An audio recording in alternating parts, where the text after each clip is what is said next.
одоо хаврын улирал болж байгаа болохоор хүний биед хоримтлогдсон хорийг гадагшлуулах хамгийн тохиромжтой цаг. Онлайн талаар та бүхэндээ жоохон бас нэг сануулъя.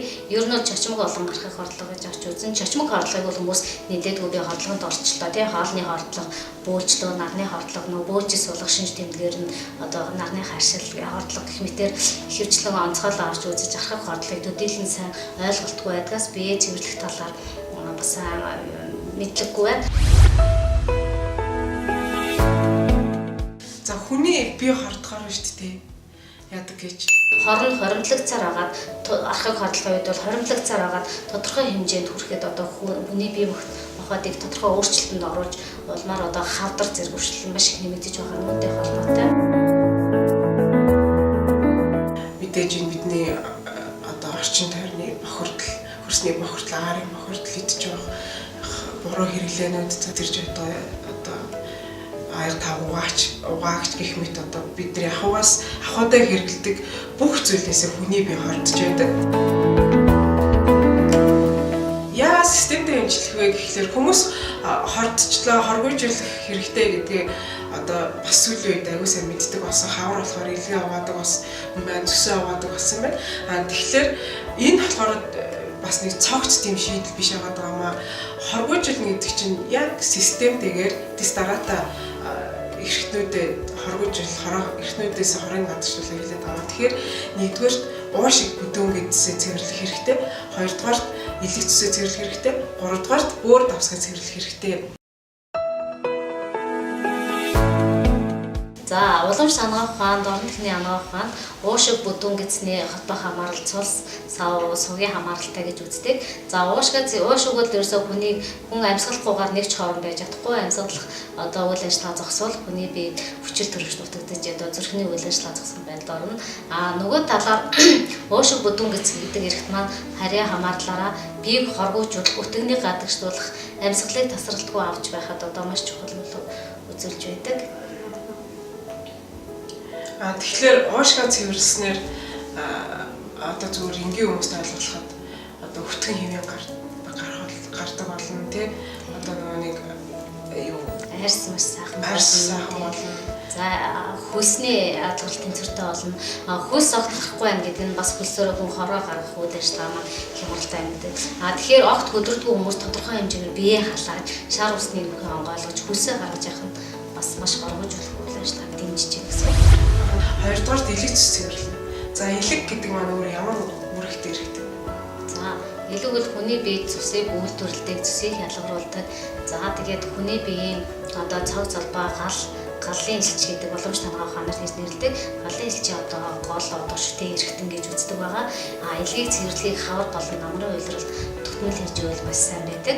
Өвчин одоо бид хоримтлагдсан одоо хоол унднаас шалтгаалсан, бацин сэтэр шалтгаалсан дотоод хор гэж байна. Гадаад оршин нөлөөлөс шалтгаалсан гадаад хорын төр ярьсан байгаа.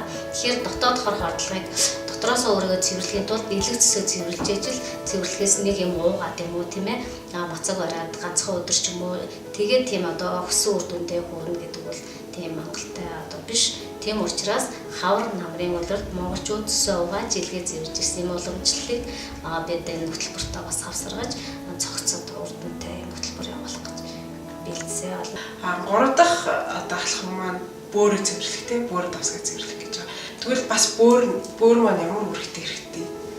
За бөөр гэдэг эрхтэн маань уламж танагаах ухаанд одоо зүрхийг хаан эрхтэн, уушигд гэвэл хатан эрхтэн, бөөрийг бол дотоод түшмэл эрхтэн гэж нэрлэн зөвлөж одоо үйл ажиллагааных нь одоо байдлаар тэгж дүгнсэн байдаг. За түшмэл эрхтэн бөөр бол хүний биеийг одоо бацин солилцоо, бөөр шээс ялгарх үйл ажиллагааг тогтмол сайн явуулж, бөөрийн маш олон дэр хялгсан цацаг төвөд гэнцрээр биеийн одоо бүх хорт нэгдлүүд шүүгдэж гарч идэг. За бөөр бас одоо шүүлттэй алдагдвал дотор хаан усчийг маш ихээр хөнгөлөхөөс гадна хорлогод маш ордог. Сүүлийн үед бол бөөрийн өвшил маш их нэмэгдэж залуужих, бөөрийн дутагдал гэдэг юм үүсэж байгаа учраас энэ нийтээр нь бие цогцоор нь зөвшөөрлөхөд бас бөөрийг бас зайлшгүй хамтд нь авч үзэх юм чухал. Тэгэхээр энэ эрхтнүүдийг ингээд дистралтай системтэй цэвэрлээд тэгэхээр хүний бие одоо аяндаа одоо сайхан залуужна, одоо биеийн жим буурна, сэтгэл санаа тайвширна, арьсны угаа болоод ингээд сайхан мэдрэмжүүд хүнд өөрт нь төрөөд эхэлнэ. Тэгээд хоргоожуулах хөтөлбөрийн маань онцлог тийм цогц байдлаар явагдана. За дээр нь нөгөө бас нэг онцлог гэхээр манай амуудууд маань үр тариа, үрсийн зүйлийг нэг өдөр тутам тэрж хүний биеийг тэнцвэржүүлдэг. Хоргоожуулах програм маань одоо хоргоожуулах үйлчилгээтэй одоо ногоон бурцаг, 12 сахаг давлаа үзэн, алжан гарга цэцэг тэр одоо юм үрсийн зүйлийг хэрэгснээрээ илүү их давуу талтайгаа ер нь уламж намгаах ухаан дээрээс бие хоргоожуулахыг хоргоожуулах аргад бол дээрээсээ суралцсан байдаг. Хавар намрын үйлдвэрлэл дээр нь олон төрлийн мацаг болон тийм ээ жүдлэн эмчилгээний аргуудыг хэрэгж бие хоргоожуулж ирүүл мэндийн байдлаа удаан хадгалж урт насалж ирсэн юм сайхан уламж эмчилгээний аргууд байдаг. Тэрийг ер нь хүмүүс мэдээж суралцах хэрэгтэй. Тэгээ манай энэ одоо хөтөлбөрт бас нөгөө уушиг бүдүүн гэцээ цэвэрлэн гэсэн тийм нөгөө их нүүр шатыг тийм салын тасалтай хослуулсан хөтөлбөртөө туснараа илүү шинэлэг дээр нь цогц одоо үйл ажиллагаа болгож байгаа. Тэгээд энэ хөтөлбөр маань болохоор 3 хэсгээс бүрдэж байгаа.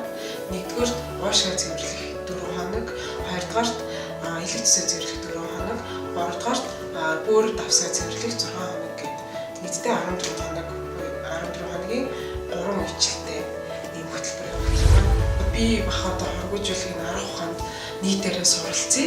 Тэгээд манай аянд бас та бүхэн нэгдээрэй гэж хүсье.